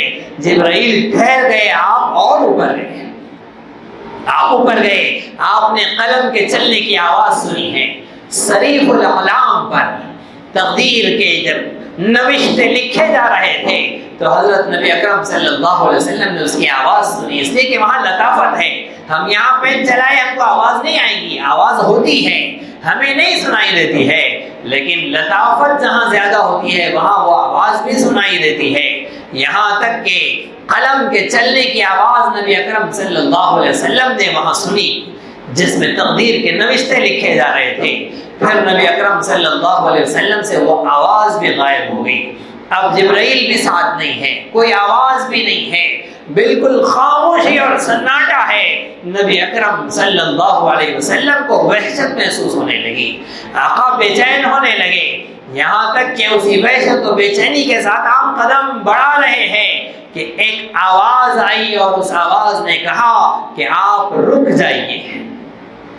نبی اکرم صلی اللہ علیہ وسلم کو دو تعجب ہوئے ہیں۔ پہلا تو یہ کہ یہ ابو بکر کی آواز یہاں کیسے ہے؟ ابو بکر مجھ سے پہلے یہاں کیسے پہنچ گئے ہیں؟ ان کی آواز یہاں کیسے؟ اور دوسری بات، نبی اکرم صلی اللہ علیہ وسلم کو آواز دی گئی کہ آپ رک جائیے، آپ کا رب صلاۃ میں مشغول ہے۔ نبی اکرم صلی اللہ علیہ وسلم کو اس پر بھی تعجب ہوا کہ اللہ تو صلاۃ سے پاک ہے، اسے عبادت کی کیا ضرورت، وہ تو معبود ہے، عبادت اس کی جاتی ہے، وہ کیوں عبادت کرے، وہ کیوں صلاۃ پڑھ رہا ہے؟ نبی اکرم صلی اللہ علیہ وسلم کے یہ دونوں تعجب کو توڑا گیا۔ آپ سے فرمایا گیا کہ یہ آواز ابو بکر کی نہیں ہے، یہ فرشتہ ہے۔ جب اسے وجود عطا کیا گیا تھا، اس فرشتے کو پیدا کیا گیا تھا، اللہ نے اسے ابو بکر کی آواز دی تھی، اور اللہ کے ازل میں یہ طے تھا، تقدیر میں یہ لکھا تھا کہ نبی آخر الزمان جب معراج پر تشریف لائیں گے اور سدرۃ المنتہا سے آگے بڑھ کر جب خاموشی میں آپ کو وحشت محسوس ہوگی، ہر وحشت کا رفیق روح زمین پر صدیق اکبر ہوا کرتا تھا۔ اب سدرۃ المنتہا کے آگے بھی جب وحشت محسوس ہوگی تو ابو بکر کی آواز میں تسلی دی جائے گی۔ لہذا نبی اکرم صلی اللہ علیہ وسلم کو حضرت ابو بکر کی آواز والے فرشتے نے تسلی دی، اور اس گفتگو کے ساتھ نبی اکرم صلی اللہ علیہ وسلم کی وحشت ختم ہوئی، یہاں تک کہ نبی اکرم صلی اللہ علیہ وسلم کو آگے بڑھنے کی اجازت ہوئی۔ یہ رب کے صلاۃ کے کیا معنی ہے کہ رب صلاۃ میں مشغول ہے؟ اللہ نے ارشاد فرمایا قرآن مجید میں، هو الذی یصلی علیکم وملائکتہ لیخرجکم من الظلمات الی النور۔ اے نبی صلی اللہ علیہ وسلم، اللہ وہ ذات ہے جو آپ پر اور آپ کی امت پر رحمتیں بھیجتی ہے، صلاۃ نازل کرتی ہے تاکہ وہ آپ کو ظلمتوں سے نکال کر نور کی طرف لائے۔ تو یہ وہ صلاۃ ہے، پیارے آقا صلی اللہ علیہ وسلم آ رہے ہیں اور رب تعالیٰ صلاۃ میں مشغول ہے، اپنے حبیب صلی اللہ علیہ وسلم پر رحمتیں برسا رہے ہیں۔ پیارے آقا فرماتے ہیں سدرۃ المنتہا سے عرش اولیٰ تک 70,000 نور کے پردوں سے گزر کر میں پہنچا، یہاں تک کہ جب پیارے آقا عرش پر پہنچے ہیں آپ کو محسوس ہوا کہ اب میں رب تعالیٰ کی ملاقات کے قریب ہوں۔ نبی اکرم صلی اللہ علیہ وسلم نے گفتگو شروع کی، نبی اکرم صلی اللہ علیہ وسلم نے گفتگو شروع کی۔ سورۃ النجم میں رب تعالیٰ نے اس گفتگو کا تذکرہ فرماتے ہوئے کہا فَأَوْحَى إِلَىٰ عَبْدِهِ مَا أَوْحَى۔ رب تعالیٰ نے اپنے بندے پر وحی کی جو کچھ وحی کی، محب اور محبوب کی باتیں راز میں رکھ لی، اس راز کو میرے حبیب صلی اللہ علیہ وسلم نے امت پر احسان کرتے ہوئے کھول دیا، امت کے فائدے کے لیے بیان کر دیا، اور اس گفتگو کو ہماری نماز کا حصہ بنا دیا۔ ہم سب ہر 2 رکعت کے بعد قاعدے میں بیٹھ کر جب تشہد پڑھتے ہیں، یہ محبوب اور محب کی آپس کی گفتگو ہے۔ پیارے آقا صلی اللہ علیہ وسلم نے جب گفتگو شروع کی تو آپ نے فرمایا التحیات للہ والصلوات والطیبات، التحیات للہ، اے اللہ میری تمام قولی عبادتیں آپ ہی کے لیے ہیں۔ تحیات کہتے ہیں قولی عبادتیں، والصلوات کہتے ہیں بدنی عبادتیں، والطیبات کہتے ہیں مالی عبادتیں۔ اے اللہ میری زبانی، جسمانی اور مالی ساری عبادتیں آپ ہی کے لیے ہیں۔ جب نبی اکرم صلی اللہ علیہ وسلم نے یہ کہا، حالانکہ ہم ملاقات کے وقت سلام کرتے ہیں، جب کسی کے پاس جاتے ہیں تو اسے سلام کرتے ہیں، لیکن اللہ کے نبی جب صلی اللہ علیہ وسلم اللہ سے ملاقات کے لیے گئے تو اللہ کے نبی نے سلام نہیں کیا۔ کیوں نہیں کیا؟ اللہ کو سلام کی کیا ضرورت، وہ خود سلام ہے۔ سلام کی ضرورت وہاں پر ہوتی ہے جہاں خطرات ہوتے ہیں، جہاں نقصان کے اندیشے ہوتے ہیں۔ اللہ رب العزت تو ان سب سے پاک ہے، وہ خود سلام ہے۔ اللہ نے سلام کیا، پیارے آقا نے گفتگو کی، 3 تحفے دیے، التحیات للہ والصلوات والطیبات۔ رب تعالیٰ نے جواب میں 3 تحفے دیے، تہادو تحابو، آپس میں ایک دوسرے کو ہدیے دو، ایک دوسرے سے محبت بڑھے گی۔ یہ محب اور محبوب کی ملاقات کی ابتدائی تحفے تحائف سے ہوئی۔ نبی اکرم صلی اللہ علیہ وسلم نے 3 تحفے دیے، اللہ نے جواب میں 3 تحفے دیے۔ اللہ نے فرمایا السلام علیک ایھا النبی ورحمۃ اللہ وبرکاتہ۔ اللہ نے سلام کیا کیونکہ پیارے آقا کو سلام کی ضرورت ہے۔ آپ پر خطرات، اندیشے، مصائب، آلام، تکلیفیں، اس لیے کہ آپ بندے ہیں، آپ رب نہیں ہیں۔ یہاں بھی رب اور بندے کے درمیان فرق کیا گیا، عبد اور معبود کے درمیان فرق کیا گیا۔ معبود کو سلامتی کی ضرورت نہیں ہے، وہ خود سلام ہے۔ عبد کو ضرورت ہے سلامتی کی، اس لیے کہ وہ محتاج ہے۔ نبی اکرم صلی اللہ علیہ وسلم کی احتیاج کو، ضرورت کو، آپ کے انسان ہونے کو یہاں بھی بیان کیا کہ عرش اولا پر پہنچ کر یہ نہ کہہ دے کوئی کہ عرش پر جا کر دونوں ایک ہو گئے، یہ نہ کہہ دے کوئی کہ زمین پر تو آپ محمد ہیں، انسان ہیں، عرش پر جا کر آپ بھی خدا ہو گئے، یہ نہ کہہ دے۔ اس لیے اللہ رب العزت نے سلام کیا اور محمد مصطفیٰ صلی اللہ علیہ وسلم کے محتاج ہونے کو، آقا کے ضرورت مند ہونے کو، سلامتی کی احتیاج کو ظاہر کیا اور فرمایا السلام علیک ایھا النبی، اے نبی صلی اللہ علیہ وسلم آپ پر سلامتی ہو، ورحمۃ اللہ، اللہ کی رحمت ہو، برکات ہو، اس کی برکتیں ہوں۔ نبی اکرم صلی اللہ علیہ وسلم نے جیسے ہی دیکھا کہ رحمت خداوندی جوش میں ہے، اب 3 تحفے ملے ہیں، یہ سلامتی اور رحمت اور برکتوں کا فیضان ہو رہا ہے، پھر کیوں نہ سب کے لیے مانگا جائے۔ نبی اکرم صلی اللہ علیہ وسلم نے فرمایا کہ اللہ صرف مجھے نہیں چاہیے، ادھر ابو بکر کو بھی چاہیے جسے میں چھوڑ کے آیا ہوں، عمر فاروق کو بھی چاہیے، وہ عثمان غنی کو بھی چاہیے جسے مکے میں چٹائی کے اندر لپیٹ کر گرم آگ لگا کر دھواں دیا جاتا تھا، وہ بھی آپ کی رحمت کا منتظر ہے۔ علی مرتضیٰ بھی رحمت کا منتظر ہے۔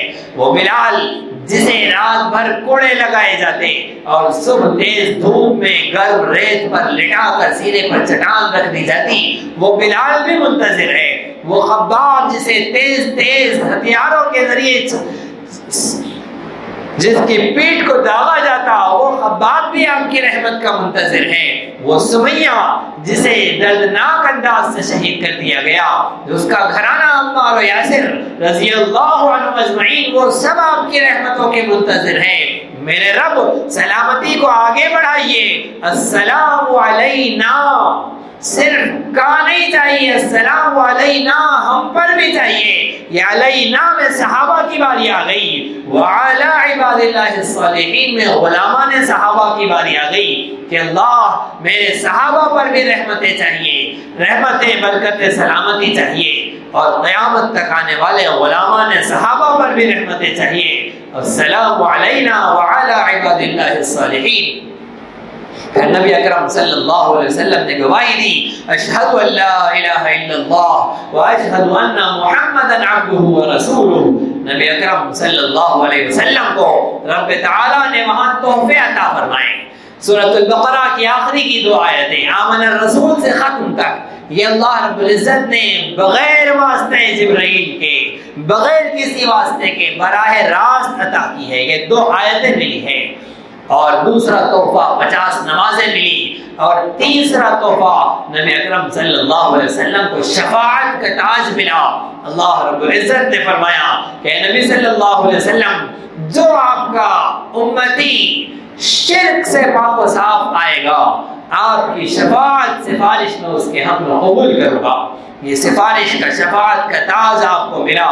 نبی اکرم صلی اللہ علیہ وسلم کو 50 نمازیں ملی، آقا خوشی خوشی لوٹے ہیں۔ جیسے ہی حضرت موسیٰ علیہ السلام والے آسمان پر پہنچے، حضرت موسیٰ علیہ السلام نے پوچھا کہ کیا ملا ہے اللہ رب العزت کے پاس سے؟ اللہ کے نبی نے فرمایا 50 نمازیں لے کر آیا ہوں۔ حضرت موسیٰ علیہ السلام نے فرمایا کہ بہت زیادہ ہو گئی ہے، جائیے واپس کر کے آئیے۔ نبی اکرم صلی اللہ علیہ وسلم کے سمجھ میں نہیں آیا، زیادہ ہو رہی ہے، کم کرانا چاہیے۔ حضرت موسیٰ علیہ السلام کے سمجھ میں آ رہا ہے، کیا حضرت موسیٰ علیہ السلام زیادہ سمجھدار ہے کہ حالات کی نزاکت، انسانوں کے احوال سے وہ زیادہ واقف ہے کہ وہ کہہ رہے ہیں جائیے واپس اور کم کرا کر آئیے؟ یہ بات نبی اکرم صلی اللہ علیہ وسلم کے نہیں سمجھ میں آئی۔ اس کیفیت کو سمجھیے، نبی اکرم صلی اللہ علیہ وسلم ابھی اپنے محبوب سے ملاقات کر کے آئے ہیں، اور جب محب اور محبوب کی ملاقات ہوتی ہے وہ عقل کا دور نہیں ہوتا ہے، وہ دل کا دور ہوتا ہے، وہ عالم فنا ہوتا ہے۔ اللہ اپنے حبیب کو 50 نہیں 50,000 نمازیں بھی دے دیتے تو پیارے آقا اسے بھی وصول کر لیتے، اسے بھی قبول کر لیتے، اس لیے کہ محبت کے آداب یہ فنا کے تقاضے رکھتے ہیں، وہاں عقل نہیں چلتی ہے۔ یہ تو پریکٹیکل سے ہی سمجھ میں آنے والی بات ہے، ورنہ تو رات بھر تیراکی پر تقریر کر لیجئے، اندر اترے ہی نہیں تو سمجھ میں ہی نہیں آنا ہے۔ ورنہ نابالغ بلوغ کی لذت کیا جانے، جو محبت سے آشنا ہے وہ ان آداب کو، ان تقاضوں کو، ان کیفیات کو سمجھیں گے، جانیں گے۔ نبی اکرم صلی اللہ علیہ وسلم ابھی اپنے محبوب سے مل کر آئے ہیں، وہاں تو عالم فنا میں ہے، نبی اکرم صلی اللہ علیہ وسلم سب کچھ نچھاور کرنے، قربان کرنے کے لیے تیار ہے۔ حضرت موسیٰ علیہ السلام تو اس سے خالی تھے، انہوں نے کہا کہ اے نبی صلی اللہ علیہ وسلم جائیے کم کر کے آئیے، میری امت تو یہ بھی نہیں، اس سے بہت کم پر بھی نہیں پڑتی تھی، آپ جائیے واپس کر کے آئیے۔ آپ واپس گئے ہیں، پھر رب تعالیٰ سے ملاقات ہوئی ہے، 5 کم ہوئی ہے، اللہ نے تو 5 ہی دینا تھا لیکن 50 دی، کم کرنے کے لیے آئے تو 45 کم نہیں کی ہے، صرف 5 کم کی ہے۔ پھر واپس آئے، پھر گئے، 5 کم ہوتی گئی۔ دنیا والوں یہ مت سمجھنا کہ اتفاق سے 1 مرتبہ اللہ سے ملاقات ہو گئی، رب تعالیٰ نے 9 مرتبہ بلایا ہے اپنے محبوب کو اپنی ملاقات کے لیے۔ یہ سمجھ لینا چاہیے کہ میرے حبیب صلی اللہ علیہ وسلم کو 1 مرتبہ نہیں ہوئی ہے معراج، 9 مرتبہ ہوئی ہے۔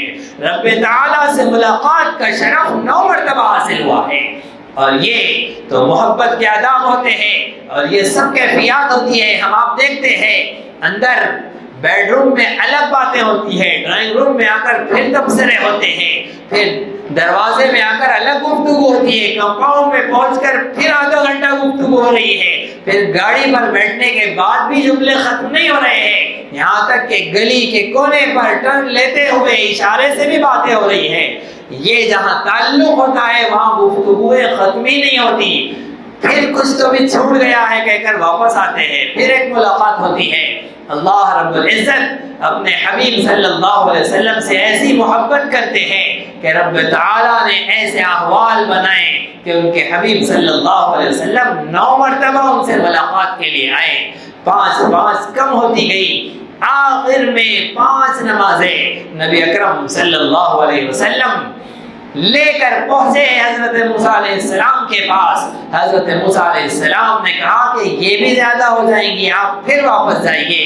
رب تعالیٰ کی طرف سے اعلان ہوا، نبی اکرم صلی اللہ علیہ وسلم نے فرمایا کہ اب مجھے حیا آتی ہے، اب مجھے شرم آتی ہے، یہ 5 بھی کم کرانے کے لیے اللہ نے فرمایا کہ جو ان 5 نمازوں کی پابندی کرے اسے 50 نمازوں کا ثواب ملے گا، 50 کے برابر اجر ملے گا 5 نمازوں کی پابندی پر۔ یہ اللہ رب العزت نے وہی خوشخبری سنائی۔ نبی اکرم صلی اللہ علیہ وسلم وہ 5 نمازیں لے کر تشریف لائے۔ 7 آسمانوں پر 7 نبیوں سے ملاقات ہوئی تھی۔ یہ حضرت موسیٰ علیہ السلام ہی کا کیوں انتخاب ہوا؟ حضرت ابراہیم تو 7ویں آسمان پر تھے، وہی روک لیتے کہ کیا لے کر آئے ہو، 50 زیادہ ہو رہی ہے، واپس جاؤ۔ یہ حضرت موسیٰ علیہ السلام کا کیوں انتخاب ہوا ہے؟ حضرت موسیٰ علیہ السلام کا انتخاب ہوا وہ اللہ رب العزت سے دعا کے نتیجے میں۔ حضرت موسیٰ علیہ السلام نے اللہ سے دعا کی کہ اے اللہ، میں نے آپ کے دیدار کی خواہش ظاہر کی تھی، دعا کی تھی، ربی ارینی انظر الیک، کہ میرے رب مجھے اپنا دیدار کرائیے، میں آپ کو دیکھنا چاہتا ہوں۔ آپ نے منع کر دیا تھا، آپ نے کہا تھا اس پہاڑ کی طرف دیکھو، اگر پہاڑ سلامت رہ جائے تم دیکھ سکو تو سمجھ لینا کہ تم مجھے دیکھ سکو گے۔ رب تعالیٰ نے ایک تجلی پہاڑ پر کی تھی، حضرت موسیٰ علیہ السلام خر موسیٰ صعقا، وہ پہاڑ تہس نہس ہو گیا، اور حضرت موسیٰ علیہ السلام جو دور کھڑے ہوئے تھے وہ چکرا کر گر گئے، بے ہوش ہو گئے۔ اللہ رب العزت کے دیدار کی خواہش کی تھی حضرت موسیٰ علیہ السلام نے، اللہ رب العزت نے منع کیا تھا لن ترانی، تم مجھے نہیں دیکھ سکتے۔ اب اے اللہ، جب تم مجھے آپ کا دیدار نہیں ہوا، لیکن میں اس ذات کا دیدار کرنا چاہتا ہوں جو آپ کا دیدار کر کے آ رہی ہے، اور ایک بار نہیں 9 بار جو آپ کا دیدار کر کے آ رہی ہے، اس ذات کا میں دیدار کرنا چاہتا ہوں۔ کہیں آپ کا تو نہیں کر سکا، ان کا تو ہو جائے جو آپ کا دیدار کر رہے ہیں۔ اس لیے حضرت موسیٰ علیہ السلام کا انتخاب ہوا، ان کی دعا پر، اور حضرت موسیٰ علیہ السلام نے یہ مشورے دیے۔ اب ایک واقعہ یہ آ جاتا ہے کہ اللہ کا دیدار نبی اکرم صلی اللہ علیہ وسلم کو ہوا یا نہیں ہوا۔ معراج کو لے کر یہ بھی ایک مسئلہ ہے، مدعا ہے۔ قرآن مجید کی صاف تعلیم دیکھ لیجئے، قرآن کہتا ہے لا تدرکہ الابصار، آنکھیں اللہ کو نہیں دیکھ سکتی۔ یہ قرآن کہہ رہا ہے آنکھیں اللہ کو نہیں دیکھ سکتی۔ اور اسی آیت کی تفسیر میں حضرت عائشہ رضی اللہ عنہ کی روایت ہے، وہ کہتے ہیں کہ جو یہ کہتا ہے کہ نبی اکرم صلی اللہ علیہ وسلم نے اللہ کو دیکھا وہ جھوٹ کہتا ہے، اس لیے کہ آنکھیں اللہ کو نہیں دیکھ سکتی، قرآن کہہ رہا ہے۔ اس بات کو لے کر اب ایک عقیدہ ہے کہ نبی اکرم صلی اللہ علیہ وسلم نے اللہ کو نہیں دیکھا۔ کیوں؟ اس لیے کہ آنکھیں اللہ کو نہیں دیکھ سکتی۔ اگر یہ بات طے ہے کہ آنکھیں اللہ کو نہیں دیکھ سکتی، کیونکہ قرآن کا صاف فیصلہ ہے، اور حضرت عائشہ کہہ رہی ہے کہ وہ جھوٹا ہے جو یہ کہتا ہے، اور دلیل یہی آیت کی دے رہی ہے کہ اس لیے کہ آنکھیں اللہ کو نہیں دیکھ سکتی۔ اگر یہ بات کمپلیٹ ہے تو پھر اس حدیث کا کیا کیا جائے جس میں نبی اکرم صلی اللہ علیہ وسلم فرماتے ہیں کہ جنت میں اہل جنت کو رب تعالیٰ کا دیدار ہوگا۔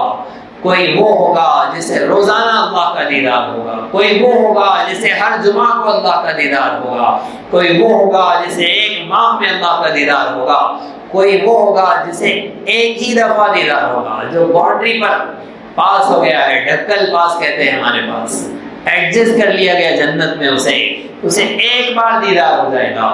اللہ رب العزت کا دیدار تو ہوگا، یہ تو ہے صحابہ حدیث میں کہ اللہ کا دیدار ہوگا۔ پھر یہ قرآن کی آیت کا کیا مطلب ہے کہ اللہ کا دیدار آنکھیں نہیں کر سکتی؟ اگر وہ حدیث پاک کہہ رہی ہے کہ اللہ کا دیدار ہوگا، اور قرآن کی آیت کہہ رہی ہے کہ اللہ کا دیدار آنکھیں نہیں کر سکتی، یہ دونوں میں ٹکراؤ ہو رہا ہے، ٹکراؤ نہیں ہو رہا ہے، ہماری سمجھ میں ٹکراؤ ہے۔ قرآن کی آیت الگ واقعہ بیان کر رہی ہے، حدیث پاک الگ بات کر رہی ہے۔ قرآن کی آیت میں ہے کہ آنکھیں اللہ کا دیدار دنیا میں نہیں کر سکتی۔ حضرت موسیٰ علیہ السلام نے بھی جو خواہش ظاہر کی تھی وہ دنیا میں ظاہر کی تھی کہ میں دنیا میں آپ کو دیکھنا چاہتا ہوں۔ اللہ رب العزت نے کہہ دیا تھا کہ آپ نہیں دیکھ سکتے، آنکھیں دنیا میں اللہ کو نہیں دیکھ سکتی۔ حضرت موسیٰ علیہ السلام دنیا میں اللہ کو دیکھنا چاہ رہے تھے، نہیں دیکھ سکے۔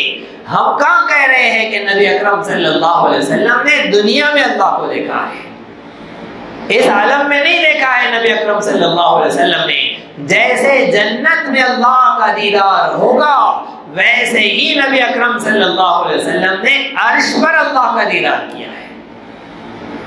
یہ قانون دنیا کے لیے تھا، عرش کے لیے نہیں تھا وہ قانون۔ اللہ رب العزت کا دیدار نبی اکرم صلی اللہ علیہ وسلم نے عرش پر کیا ہے، جیسے جنت میں ہم سب کریں گے۔ اللہ رب العزت ہمیں وہ سعادت نصیب فرمائے، جنت کا داخلہ محض اپنے فضل سے عطا فرمائے، اپنے دیدار سے مشرف فرمائے۔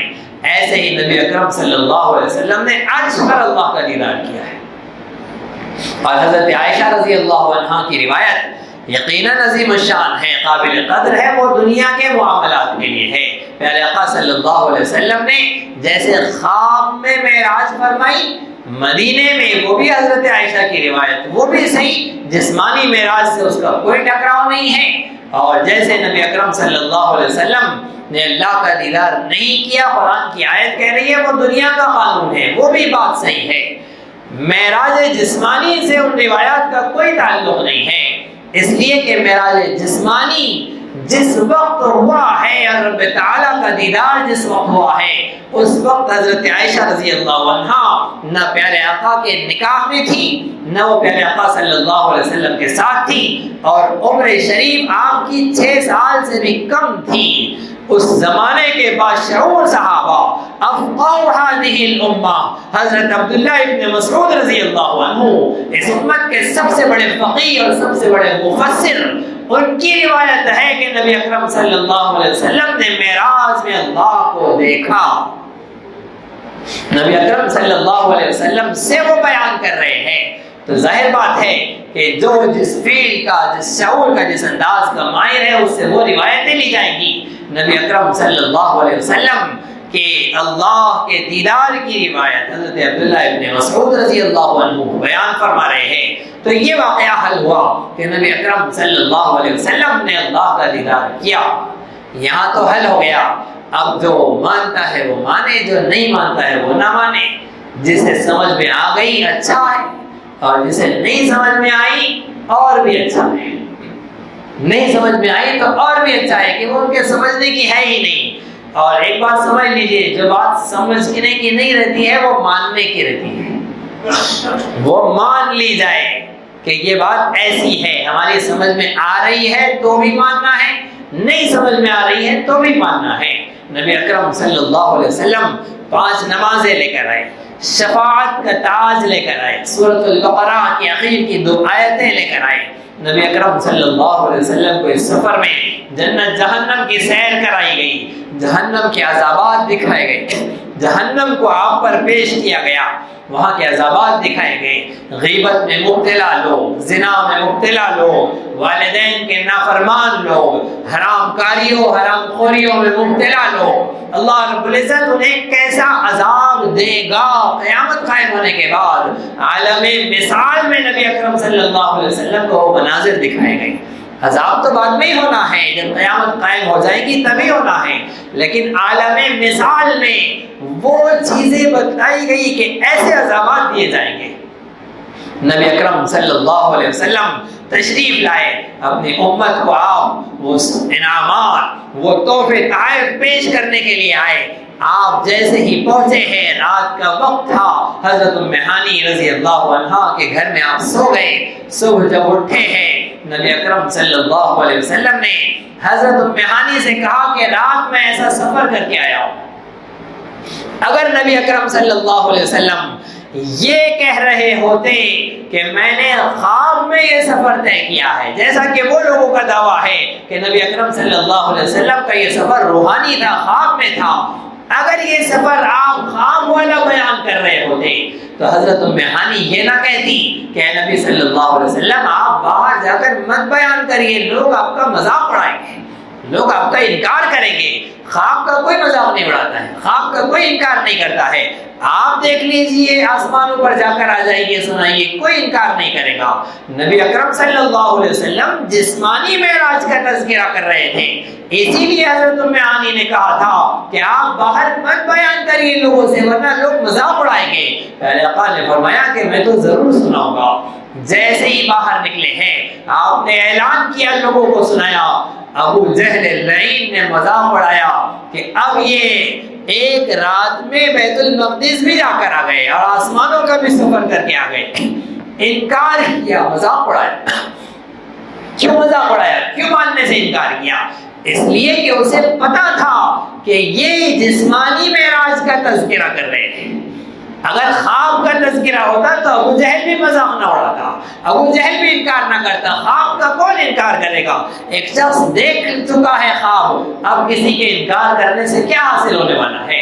ابو جہل کو بھی پتا ہے کہ نبی اکرم صلی اللہ علیہ وسلم جسمانی معراج کا تذکرہ کر رہے ہیں, اور یہ بیچارہ پیارے آقا کا کلمہ پڑھ کے کہتا ہے کہ روحانی معراج ہوئی ہے, جبکہ نبی صلی اللہ علیہ وسلم کا دشمن ابو جہل بھی سمجھ رہا ہے کہ دعویٰ جسمانی معراج کا ہو رہا ہے, روحانی معراج کا نہیں ہو رہا ہے. نبی اکرم صلی اللہ علیہ وسلم لوگوں کو سنا رہے ہیں. ابو جہل گیا ہے, ادھر سے ابو بکر صدیق رضی اللہ عنہ شہر کے باہر سے آ رہے ہیں. ابو جہل نے پکڑا اور کہا کہ ابو بکر اب بھی تم اپنے ساتھی کی بات کو مانو گے, تصدیق کرو گے؟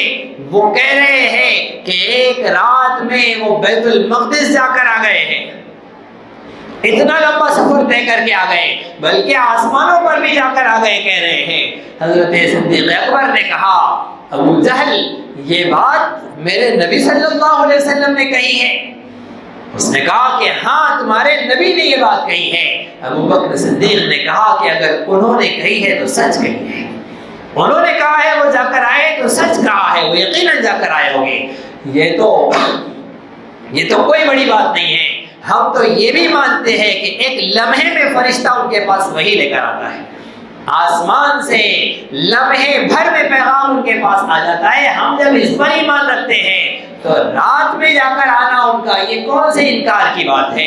نبی اکرم صلی اللہ علیہ وسلم کے پاس آئے, آ کر کہا میرے آقا آپ سنائیے آپ نے بیت المقدس میں کیا دیکھا؟ میں جا کر آیا ہوں تجارتی مقاصد کے ساتھ, آپ بتائیے مجھے. سب کے سامنے نبی اکرم صلی اللہ علیہ وسلم کھڑے ہیں, ابو بکر صدیق پوچھ رہے ہیں بتائیے وہاں کے دروازوں کے بارے میں, بتائیے وہاں کے ستونوں کے بارے میں, بتائیے وہاں کی چھت اور دیواروں کے بارے میں. نبی اکرم صلی اللہ علیہ وسلم فرماتے ہیں رب تعالیٰ نے میرے آنکھوں کے سامنے وہ منظر کر دیا, میں بیت المقدس کے دروازوں کے بارے میں بات کرتا ہوں. ابو بکر صدیق کہتے ہیں صدقت یا نبی اللہ, اے نبی صلی اللہ علیہ وسلم آپ نے سچ کہا.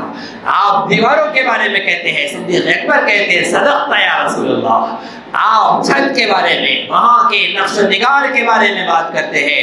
پیارے آقا صلی اللہ علیہ وسلم صدیق اکبر کہتے ہیں صدقت یا رسول اللہ, اے نبی صلی اللہ علیہ وسلم آپ نے سچ فرمایا. ایک ایک بات کی تصدیق کرتے جاتے ہیں.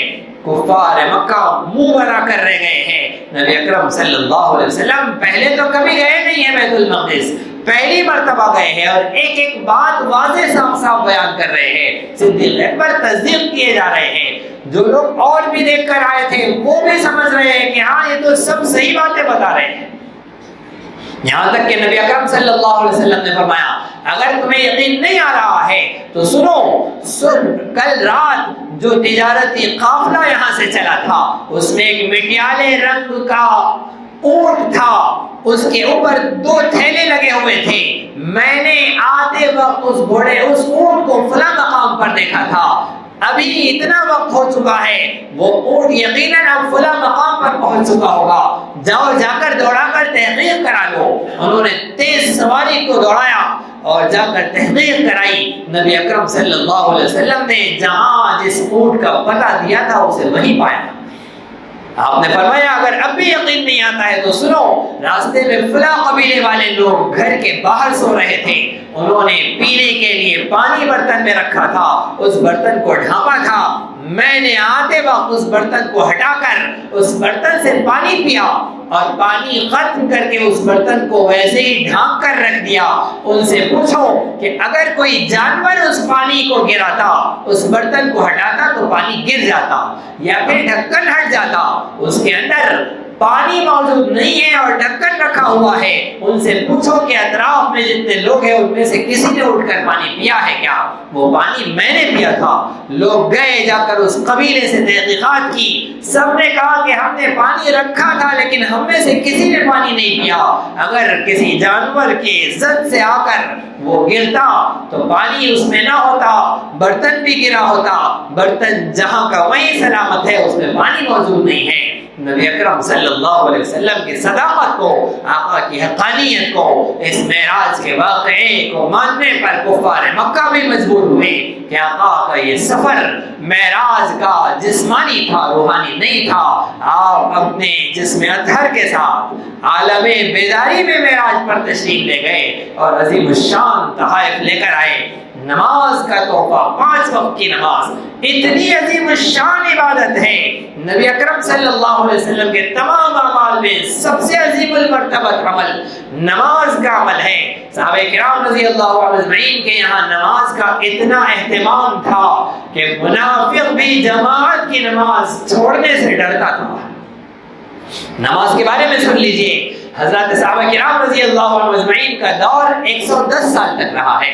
پیارے آقا صلی اللہ علیہ وسلم کے وصال کے بعد، آپ کے پردہ فرمانے کے بعد 100 سال تک، یعنی 110 ہجری، 10 ہجری میں پیارے آقا صلی اللہ علیہ وسلم نے وصال فرمایا، وہاں سے لے کر 100 سال تک 110 ہجری تک صحابہ کا دور رہا ہے۔ آخری صحابی حضرت ابو طفیل عامر ابن واصلہ رضی اللہ عنہ ہیں۔ سارے سیرت نگاروں اور اسماء الرجال کا اس پر اتفاق ہے کہ حضرت ابو طفیل عامر ابن واصلہ رضی اللہ عنہ کے بعد جو صحابیت کا دعویٰ کرے وہ جھوٹا ہے۔ ان کے بعد کوئی صحابی نہیں تھا، وہ آخری صحابی تھے۔ ان کے زمانے تک تاریخ گواہ ہے کہ کسی ایک شخص سے بھی جان بوجھ کر ایک وقت کی نماز چھوڑنا ثابت نہیں ہے۔ 110 سال کے دور میں ایک وقت کی نماز کسی ایک شخص سے بھی جان بوجھ کر چھوڑنا ثابت نہیں ہے۔ اتنا نمازوں کا اہتمام تھا 110 ہجری تک۔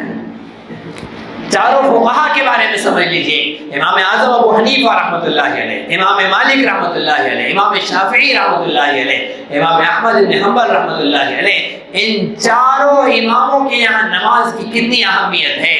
2 امام، ایک امام احمد بن حنبل اور ایک امام مالک رحمۃ اللہ علیہ، ان دونوں کے یہاں بھی مسئلہ سمجھ لیں، چاروں فقہا کے یہاں۔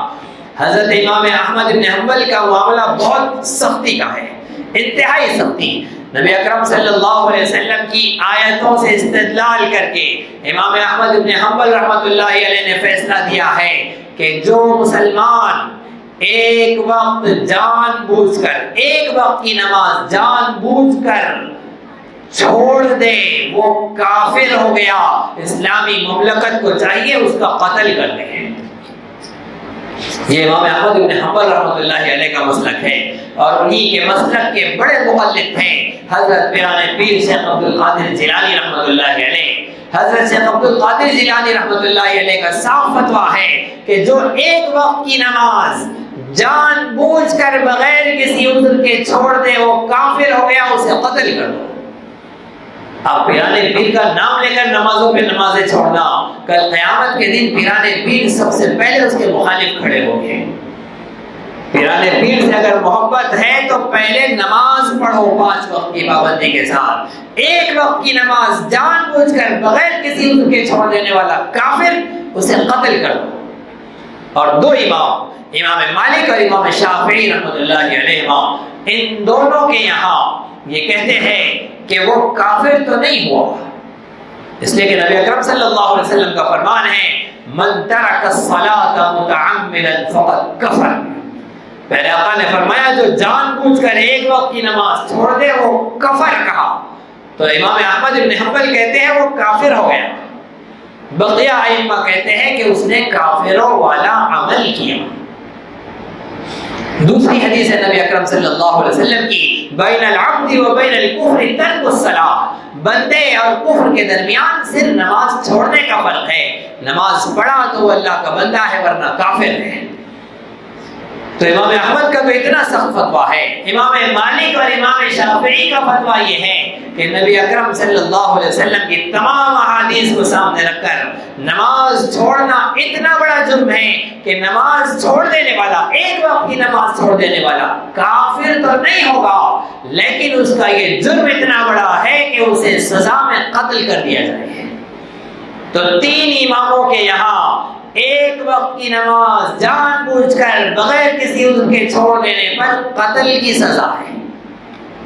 اور ہمارے امام صاحب کے پاس نسبتاً کم سختی ہوتی ہے، کچھ سہولت اور آسانی ہوتی ہے۔ حضرت امام اعظم ابو حنیفہ رحمۃ اللہ علیہ فرماتے ہیں ایک وقت کی نماز جان بوجھ کر بغیر کسی عذر کے چھوڑ دینے والا کافر تو نہیں ہوتا، اسے قتل بھی نہیں کیا جائے گا، لیکن اسے توبہ کرائی جائے گی، اسے اپنے جرم کا اقرار کرایا جائے گا، اور ابھی سے نمازوں کی پابندی کا اس سے عہد اور وعدہ لیا جائے گا۔ اگر وہ وعدہ کر لے تو اسے چھوڑ دیا جائے گا، اس کی نمازوں کی نگرانی کی جائے گی، اور اگر وہ وعدہ نہیں کرتا ہے، وہ کہتا ہے ٹھیک ہے نماز فرض ہے لیکن مجھ سے نہیں ہوتی ہے، امام ابو حنیفہ رحمۃ اللہ علیہ فرماتے ہیں کہ اب اسے جیل میں ڈال